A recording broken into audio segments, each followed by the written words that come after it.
हर चीज़ का हिसाब होना है, ध्यान रखिए, हर चीज़ का हिसाब होना है। तो ध्यान रखना है जो आप कर रहे हैं ना, उसका हिसाब बराबर होकर रहेगा। और कर्म सिद्धांत के दो नियम माने जाते हैं। एक होता है कृत प्रणाश, ऐसा नहीं हो सकता, यानी जो किया है उसका नाश नहीं हो सकता जब तक फल ना मिले। आपका किया हुआ कर्म आपको फल दिए बिना नष्ट हो नहीं सकता, इसको बोलते हैं कृत प्रणाश। और एक होता है अकृतम उपगम, जिसका मतलब है कि जो आपने किया नहीं उसका फल आपके पास आ नहीं सकता।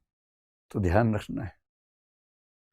कई लोग कोशिश करते हैं कि ट्रांसफर सिस्टम अगर शुरू हो जाए, डेबिट क्रेडिट जैसे, मैंने 10 अच्छे कर्म किए, आपने मान लीजिए 20 अच्छे कर्म किए, मेरे थोड़े कम पड़ रहे हैं, मैंने आपसे उधार ले लिए 5, और अकाउंटिंग में आप अपना पासवर्ड डाला, आपने कहा मेरे 5 अच्छे कर्म यहाँ शिफ्ट कर दो भाई, और मेरा बैलेंस भी ठीक हो गया, साथ साथ मोक्ष मिल गया हम दोनों को।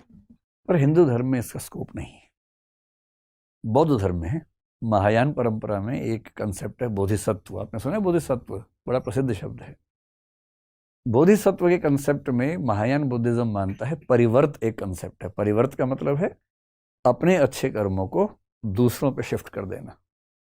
हिंदू धर्म में तो नहीं है, तो झेल भुगतना पड़ेगा, आपको ध्यान रखना है।